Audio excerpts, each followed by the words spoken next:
प्रिय विद्यार्थियों, आज अपन विक्रय भ्यंश कितने प्रकार का होता है, इसके प्रकारों का निर्धारण किस प्रकार से किया जाता है, इस विषय पर आज अपन चर्चा करेंगे।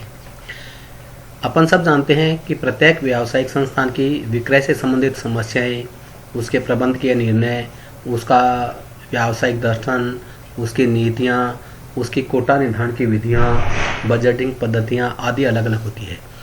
चूँकि प्रत्येक व्यावसायिक उपक्रम की ये सारी नीतियाँ अलग अलग होती है, इसलिए परिणाम स्वरूप उनके द्वारा जो विक्रय कोटा का जो निर्धारण किया जाता है उसका भी अलग अलग प्रकार से उसका निर्धारण किया जाता है। और चूँकि उनका निर्धारण अलग अलग प्रकार से किया जाता है, अतः उनके विक्रय कोटा के जो प्रकार होते हैं वो भी अलग अलग होते हैं। सामान्य रूप से अपन सब लोग जो जानते हैं वो विक्रय कोटा को का जो सबसे प्रचलित स्वरूप है, जिसे अपन विक्रयकर्ता के कोटा का नाम से जानते हैं या सेल्समैन कोटा के नाम से जानते हैं, उसी के बारे में अपन उसी को सामान्यतः विक्रय कोटा मानते हैं। किंतु विभिन्न विद्वानों ने, विभिन्न संस्थाओं ने जो विक्रय कोटा की अलग अलग विधियां होती है, इनका निर्धारण अलग अलग तरीके से करते हैं। इस आधार पर विक्रय कोटा के प्रकार तय किए हैं और जो निम्नांकित रूप से जाने जा सकते हैं।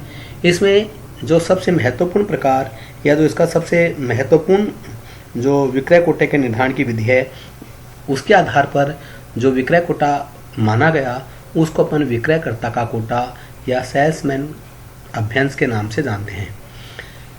विक्रयकर्ता का कोटा या विक्रयकर्ता अभ्यंश की जो प्रणाली है वो सबसे लोकप्रिय, सबसे ज़्यादा मात्रा में प्रचलित है। इस प्रणाली के अंतर्गत प्रत्येक विक्रेता का पृथक पृथक विक्रय कोटा तय किया जाता है, जिसे पूरा करना उनके लिए आवश्यक होता है। इस विक्रय अभ्यंश का निर्धारण करते समय विक्रेता के वेतन व भत्तों, उसके क्षेत्रीय विकास की संभावनाएं, उसकी विक्रय क्षमता को ध्यान में रख करके इसका निर्धारण किया जाता है और विक्रेता के कोटे के परिणाम के आधार पर ही उसको प्रेरणात्मक पारिश्रमिक का भी भुगतान किया जाता है। अर्थात जो विक्रयकर्ता का जो कोटा है, इसका निर्धारण, ये तो हम पहले से जानते हैं कि प्रत्येक विक्रेता का विक्रय कोटा अलग अलग होता है।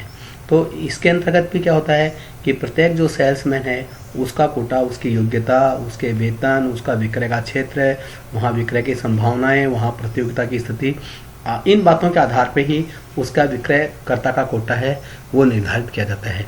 और अगर कोई भी विक्रेता सेल्समैन इस कोटे को पूरा करता है तो उसको अतिरिक्त इंसेंटिव भी दिया जा सकता है।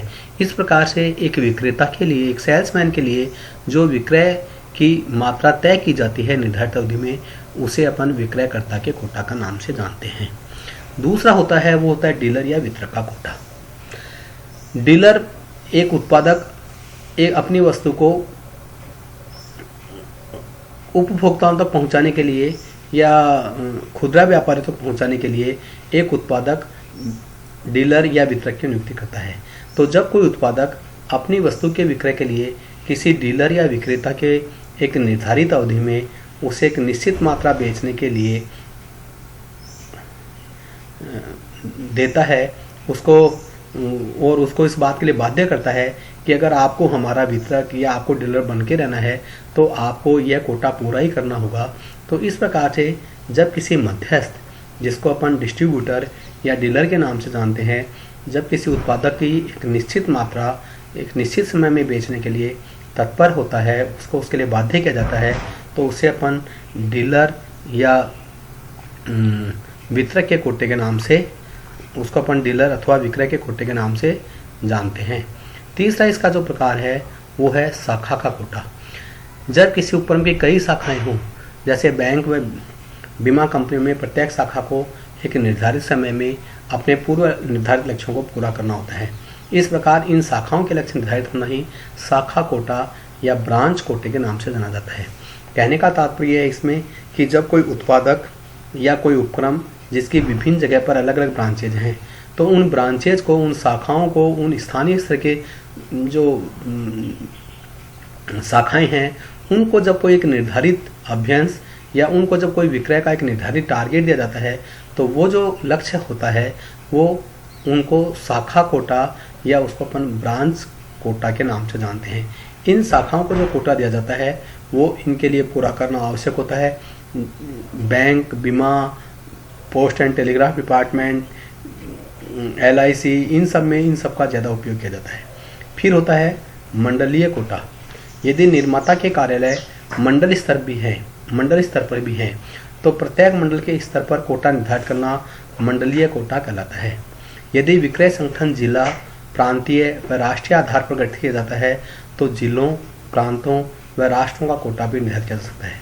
उपरोक्त वर्णित विक्रय का कोटा अर्थात मंडलीय कोटा 4 प्रकार में हो सकता है। पहला हो सकता है विक्रय मात्रा कोटा। विक्रय मात्रा कोटा में विक्रय की मात्रा या परिमाण तय कर दी जाती है और जो मंडलीय कोटा है उसके विक्रयकर्ता, वितरक, शाखा आदि के लिए विक्रय की मात्रा को तय करके और उनको ये मात्रा सौंप दी जाती है। इस विक्रय मात्रा के लिए निर्धारित समय होता है जिसमें इन्हें पूरा करना होता है। लाभ में वृद्धि का एक प्रत्यक्ष आधार विक्रय की मात्रा है, अतः इन कोटों में विक्रय की मात्रा ही आधार होती है जिसके द्वारा विक्रेता के कार्य निष्पादन को मूल्यांकित किया जाता है। विक्रय मात्रा कोटा 3 रूपों में हो सकता है, 3 प्रकार में, 3 फॉर्म में हो सकता है। पहला है मूल्य में, दूसरा हो सकता है इकाई में और तीसरा हो सकता है बिंदु विक्रय परिमाण कोटा। मुद्रा विक्रय परिमाण कोटा में इसमें रुपयों में व्यक्त किया जाता है, इकाई में इसमें यूनिट्स में व्यक्त किया जाता है और बिंदु विक्रय परिणाम कोटा में विक्रय परिणाम कोटा बिंदु में भी व्यक्त किया जा सकता है। इसके लिए इकाई विक्रय अथवा रुपये में निर्धारित विक्रय को पहले बिंदु में परिवर्तित करना होता है और उसके पश्चात उसकी वो निर्धारित किया जा सकता है। फिर होता है इसका विक्रय बजट कोटा। इस प्रकार से कोटा निर्धारित करने का उद्देश्य संस्था के व्यय, सकल लाभ या शुद्ध लाभ को नियंत्रित करना होता है। इसके माध्यम से विक्रयकर्ताओं को स्पष्ट किया जाता है कि उनका कार्य केवल विक्रय वृद्धि करना ही नहीं बल्कि लाभप्रद विक्रय भी करना है। इस कोटे के 2 रूप हो सकते हैं, एक व्यय कोटा और दूसरा इसमें हो सकता है शुद्ध लाभ या सकल मार्जिन कोटा। तो व्यय कोटा विक्रय पर होने वाले व्ययों पर सीमा लगाता है। इसमें विक्रेताओं को स्पष्ट किया जाता है कि वे विक्रय पर कितनी राशि व्यय कर सकते हैं। इससे विक्रेताओं की विक्रय लागतों व व्ययों के प्रति जागरूकता बढ़ती है। दूसरा होता है शुद्ध लाभ या मार्जिन।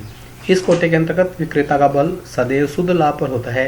इसमें विक्रेताओं को ये स्पष्ट किया जाता है कि विक्रय वृद्धि या व्ययों में कमी अथवा दोनों का लाभ तभी होगा जबकि मार्जिन लाभों में वृद्धि होगा। प्राय विक्रेता विक्रय करने का प्रयास अधिक करते हैं तथा विक्रय की सहायक क्रियाओं पर ध्यान नहीं देते हैं या बहुत कम ध्यान देते हैं। ऐसी दशा में विक्रय प्रबंधकों द्वारा क्रिया कोटा निर्धारित किया जाता है ताकि विक्रेता आदेश प्राप्त करने के साथ साथ विक्रय की सहायक क्रियाओं जैसे माल का प्रदर्शन, विक्रय उपरांत सेवा, उधार विक्रय की वसूली आदि पर भी ध्यान दें। उपयुक्त जो तीनों विधि हैं, इन तीनों का अगर कोई अपन संयुक्त रूप से उसका कोई निर्धारण करें तो उसको अपन संयुक्त कोटा प्रणाली के नाम से जानते हैं। इसमें विक्रय परिमाण या मात्रा, विक्रय बजट, विक्रय क्रिया कोटा को एक साथ अपनाया जाता है। इस प्रणाली द्वारा विक्रय की मात्रा तथा गैर विक्रय कार्यों के मध्य संतुलन रखा जाता है। इससे विक्रेताओं की निष्पादन क्षमता का पूर्ण उपयोग होता है तथा विक्रय व्यय पर नियंत्रण रहता है। इस प्रकार से अपन देखते हैं कि जो विक्रय कोटा है उसको अपन विक्रेताओं के दृष्टिकोण से तय कर सकते हैं, उसको अपन मध्यस्थों के दृष्टिकोण से तय कर सकते हैं, उसको अपन स्थान के आधार पर तय कर सकते हैं, उसको अपन लाभ के आधार पर तय कर सकते हैं, उसको अपन यूनिट्स के आधार पर तय कर सकते हैं। और इन विभिन्न आधारों पर तय करने का सबका एक ही मुख्य उद्देश्य होता है कि किस प्रकार से संस्था का विक्रय बढ़ाया जाए एवं विक्रय बढ़ाने के साथ साथ किस प्रकार से संस्था के जो विक्रेता हैं उनके व्ययों पर नियंत्रण करते हुए संस्था के लाभों को, उसके शुद्ध लाभों को अधिकतम किया जाए। इस प्रकार से जो विभिन्न माध्यमों से विभिन्न संस्थाएं अपने विक्रय कोटे का निर्धारण करती है। Thanks to all member.